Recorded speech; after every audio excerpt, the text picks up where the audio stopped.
ایک بوڑھا بندہ باہر نکلے, بندہ کہے جی میں یہ گھر خریدنا چاہتا ہوں. عقیل شاہ جی وہ کہے کہ میں بیچ دیتا ہوں.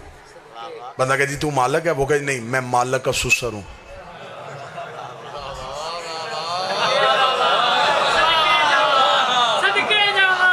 پیسے دے دو گے, سودا کر لو گے. آپ کہیں گے جی آپ قابل احترام ہیں لیکن مالک نہیں. آپ وہیں سے باہر نکلے, سامنے سے کچھ بندے آ رہے تھے. کہاں سے آ رہا بھائی؟ میں سودا کرنے کے لیے گیا تھا تو وہ گھر پہ مالک تو تھا نہیں, سسر تھا. وہ کہہ رہا تھا مجھے پیسے دے دے. میں نے کہا نہیں میں تو مالک کو دوں گا, تمہیں واپس آ. وہ کہیں جی ہم بیچ دیتے ہیں. آپ مالک ہیں؟ نہیں ہم مالک کے یار ہیں.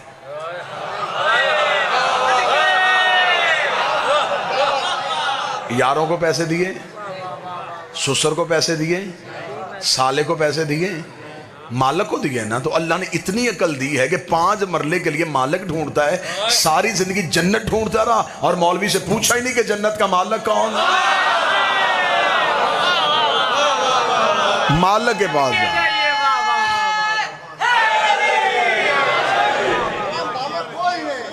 بندے نے اگر شاعر بڑے نہیں تھے, بڑے شاعر نے. بسم اللہ.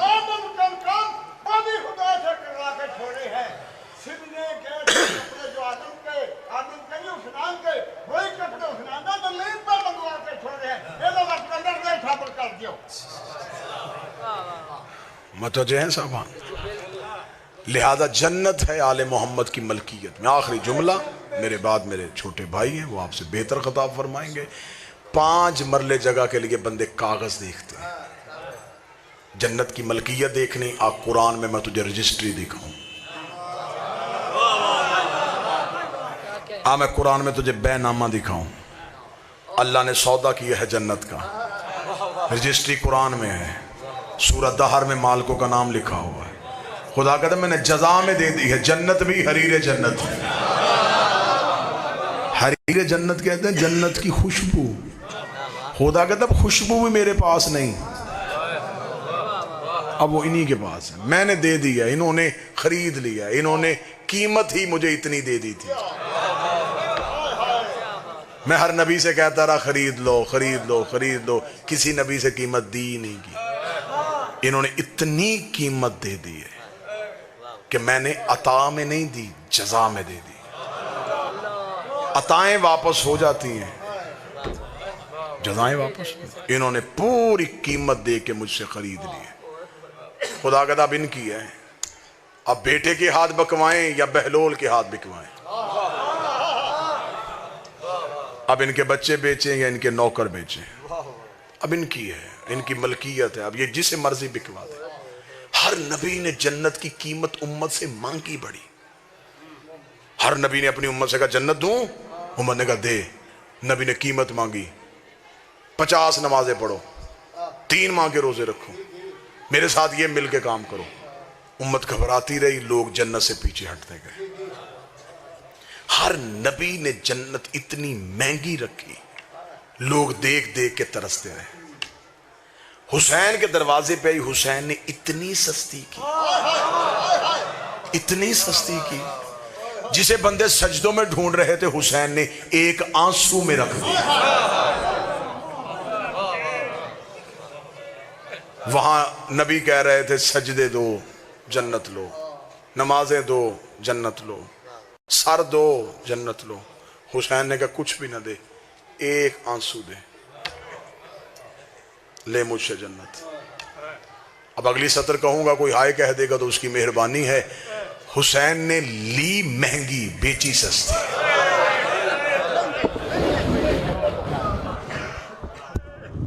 مہنگی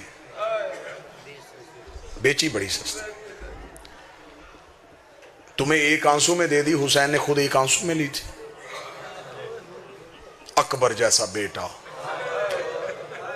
عباس جیسا بھائی, اون محمد جیسے بھانجے, قاسم جیسا بھتیجا, یہ ساری چیزیں بھی دے دیتا تو شاید جنت تل جاتی. حسین نے قیمت اتنی بڑھائی کہ بہن کی چادر دے دی.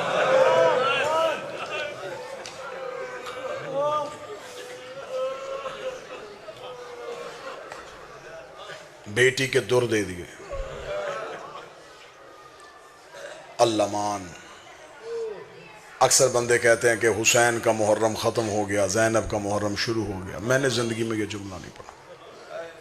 حسین کا محرم بھی بہن کا محرم تھا، بہن کا محرم بھی حسین کا محرم۔ بزرگ ذاکر پڑھتے تھے، جو اونٹ پہ تھی وہ کم مشکل میں تھی، اور جو نیزے کی نوک پہ تھا وہ زیادہ مشکل میں تھا۔ بہت بڑی مشکل ہوتی ہے اس بہن کو ننگے سر دیکھنا جو زندگی میں کبھی بھائی کے سامنے نہ آئی۔ بھائی کربلا میں سو گیا، بہن کربلا میں خیمے سے اٹھی، جلے ہوئے خیمے کی راکھ سے علی کی بیٹی نے اپنا پہلا قدم باہر نکالا۔ تاریخ انسانیت حیران رہ گئی۔ بی بی کربل سے چلی کوفہ آئی، کوفہ سے چلی شام آئی، 72 بازاروں سے گزری، 144 گلیوں میں کھڑی رہی، 288 موڑوں پہ پتھر کھائے،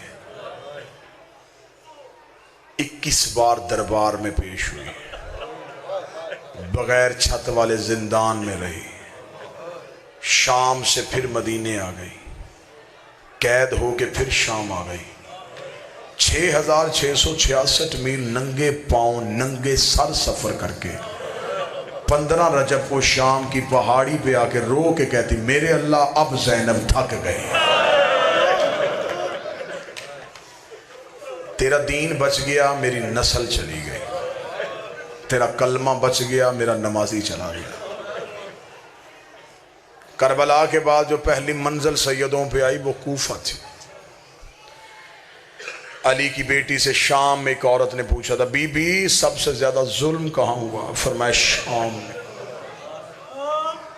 بی بی سب سے زیادہ مصیبت کہاں آئی؟ فرمایا شام۔ بعض اوقات بندے کہتے ہیں جی ذاکر بڑا سخت مصائب پڑ گیا۔ مصائب ہے ہی سخت، مصائب نرم ہوتا تو سجاد کا جگر پھٹتا۔ مجھے نہیں پتا کہ کون کیا پڑھتا ہے، لیکن مجھے علی کی عزت کی قسم جب کتابوں سے روایت پڑھتے ہیں تو کئی بار سوچتے ہیں کہ یہ روایت منبر پہ کیسے پڑھیں گے۔ سامنے نرم دل لوگ بیٹھے ہوتے ہیں، سامنے سید بیٹھے ہوتے ہیں، یہ روایت کیسے پڑھیں گے؟ پھر انہیں لفظوں کے غلاف چڑھاتے ہیں، اشاروں کی زبان میں منتقل کرتے ہیں، بدل بدل کے روایت آپ کو سناتے ہیں، تو پھر آپ اتنا روتے ہیں۔ آپ کو صرف ذاکروں نے اتنا سنایا کہ شام میں پتھروں کی بارش ہوئی، میری قوم نے رو رو کے برا حال کر لیا، میرے سر پہ عباس کا علم رکھ۔ صرف پتھروں کی بارش نہیں، شام کی عورتوں نے کھولتا ہوا پانی علی کی بیٹیوں میں پھینکا، جس کے ہاتھ میں برتن تھا اس نے برتن پھینک دیا، جس کے ہاتھ میں گرم پانی تھا اس نے ابلتا ہوا پانی پھینک دیا۔ خود مولا سجاد کہتے ہیں جب بازار شام عبور کیا، دیوار کے ساتھ لگ کے کھڑی ہوئی علی کی بہویں، سجاد کہتا میں پہچان ہی نہیں سکا ان میں اکبر کی ماں کون ہے، اصغر کی ماں کون ہے، قاسم کی۔ بازار شام تو پڑھا ہی نہیں گیا، بازار شام پڑھے وہ جس نے پڑھنے کے بعد مر جانا ہو، بازار شام سنے وہ جس نے سننے کے بعد مر جانا۔ خبر ہی نہیں کہ شام میں کتنا ظلم ہوا۔ بی بی نے کہا سب سے زیادہ ظلم شام میں ہوا۔ عورت نے پوچھا بی بی سب سے زیادہ مصیبت؟ فرمایا شام میں۔ عورت نے سوال بدلا، اس نے کہا بی بی سب سے زیادہ تکلیف کہاں ہوئی؟ علی کی بیٹی نے کہا کوفے میں۔ اس نے کہا بی بی ظلم شام میں، تکلیف کوفے میں کیوں؟ سید بیٹھے ہو تم پہ واجب ہے ہائے کرنا، امتی ہو تو سر جھکا لینا، نہ آنسو آ سکے سر جھکانا بی بی کی غربت پہ۔ بی بی رو کے کہتی سب سے زیادہ تکلیف کوفے میں اس لیے ہوئی، شام والیوں کو نہیں پتا تھا میں کون ہوں، کوفے کی ہر عورت کو پتا تھا میں علی کی بیٹی ہوں۔ شام کی عورتوں نے مجھے باغی کی بہن سمجھ کے مارا، کوفے کی عورتوں نے مجھے علی کی بیٹی سمجھ کے مارا۔ کوفے میں تو ان عورتوں نے مجھے پتھر مارے جو مجھ سے قرآن پڑھتی رہے۔ مصیبت اور مشکل کوفے میں بھی بڑی آئی۔ بی بی کا اونٹ کوفے کا صدر دروازے پہ گیا، پہلا بازار کوفے کا آیا، یہاں علی کی بیٹی روئی، رو کہتی سجاد جی اماں، ظالم سے کہا میں اس بازار سے نہیں گزروں گی۔ مولا سجاد کی آواز ہے اماں کیا مجبوری ہے؟ رو کہتی سجاد کیسے گزروں، اس گلی میں حبیب کا گھر ہے، اور دعا کیا کرو کسی نوکر کے گھر کے سامنے سے کوئی سردار اجڑ کے نہ گزرے، اس گلی میں حبیب کا گھر ہے۔ اماں حبیب تو کربلا میں مارا گیا، سجاد حبیب کا بیٹا مکان کی چھت پہ کھڑا ہے، میں اس کے سامنے بغیر چادر کے گزروں؟ مولا سجاد نے ظالم سے کہا کمینہ بازار بدل، اس نے کہا ہمیں رستہ بدلنے کا حکم نہیں، ہم نے اسی بازار سے گزرنا ہے۔ علی کی بیٹی کی رو کے آواز سجاد اس سے کہ اگر اسی بازار سے گزرنا ہے تو ایک کام کر، میرا اونٹ حبیب کے مکان کی چھت کے قریب کر۔ سجاد رو کہتے اماں پہلے کہہ رہی تھی گزروں گی کیسے، اب مکان کی چھت کے قریب کیوں جا رہی ہے؟ رو کہتی آ تو گئی ہوں، اس کے بیٹے کو باپ کا پرسہ تو دے لوں۔ او بی بی تیری غربت کے صدقے تیرے 9 مارے گئے، تجھے رونے کوئی نہیں آیا، تیرے گھر سے 72 جنازے نکلے، تجھے پرسہ دینے کوئی نہ آیا۔ رو کے کہتی میرا اونٹ کر حبیب کے مکان کی چھت کے قریب، میں حبیب کے بیٹے کو حبیب کا پرسہ دوں۔ بی بی کا اونٹ مکان کی چھت کے قریب ہے، زیادہ سے زیادہ 1.5 منٹ سلام، رو سکو رونا، چیخ مار سکو چیخ مارنا، ہائے کہہ سکو ہائے کہہ۔ جب بی بی کا اونٹ حبیب کے مکان کی چھت کے قریب آیا، حبیب کا بچہ چھت پہ کھڑا تھا، بی بی دیکھ کے کہتی ہو بچہ قیدیوں کا تماشا دیکھ۔ بچہ آنکھوں پہ ہاتھ رکھ کے کہتا مجھے منع کیا ہے میرے بابے نے، اب قیدیوں کا تماشا نہیں دیکھتا۔ بی بی کی آواز چھت پہ کیوں کھڑا ہے؟ رو کے کہنے لگا میں تو عراق کی طرف منہ کر کے کھڑا ہوں۔ بی بی رو کہتی تیرا عراق میں کون آیا ہے؟ رو کے کہتا وہاں میرا مولا آیا ہوا ہے، میرا بابا مولا سے ملنے کے لیے گیا ہے، میرے بابا کو میرے مولا کا خط آیا تھا، میں روز چھت پہ کھڑا ہو کے اپنے بابے کا راہ دیکھتا، کہیں دور سے میرا بابا آتا ہوں۔ اتنا کہنا تھا، بی بی تڑپی، بی بی کہتی یا بنیا علیہ، او بیٹا قریب آ۔ بی بی نے اتنا کہا بچہ ہٹنا شروع ہو گیا۔ جب بچہ چند قدم پیچھے ہٹا، بی بی نے رو کے کہا میں بلا رہی ہوں تو آ کیوں نہیں رہا؟ اس نے جو جواب دیا بندہ پڑھے علی ولی اللہ جگر نہ پھٹ جائے۔ بی بی نے کہا میں بلا رہی ہوں تو آ کیوں نہیں رہا؟ بچہ رو کہتا بی بی میں نے پہلی بار کوئی عورت قیدی دیکھی ہے، میں نے آج تک کوفے میں مردوں کے ہاتھ بدے دیکھے تھے، اللہ جانے تیرے ہاتھ چھڑوانے والے کہاں چلے گئے اور تیرے ہاتھ کی جرم میں باندھے۔ بی بی رو کے کہتی میرا جرم بعد میں پوچھنا، پہلے جلدی کر، اپنی ماں کو کہہ چھت پہ تجھے قیدن بلا رہی ہے۔ حبیب کے بیٹے کے چہرے پہ سرخی آئی، دیکھتا بی بی میں اپنے بابے کے بعد گھر کی غیرت کا وارث ہوں، میری ماں کبھی بھی مکان کی چھت پہ نہیں آئی، وہ علی کی بیٹی کی کنیز ہے، وہ زینب سے قرآن پڑھتی رہی ہے۔ اتنا جملہ کہنا تھا، حبیب کے سر نے پرواز کیا، مکان کی چھت پہ آیا، آواز آئی ماں کو کہے آگ لگا برکے کو، دروازے پہ علی کی بیٹی کھڑی ہے، دروازے پہ محمد کی بیٹیاں۔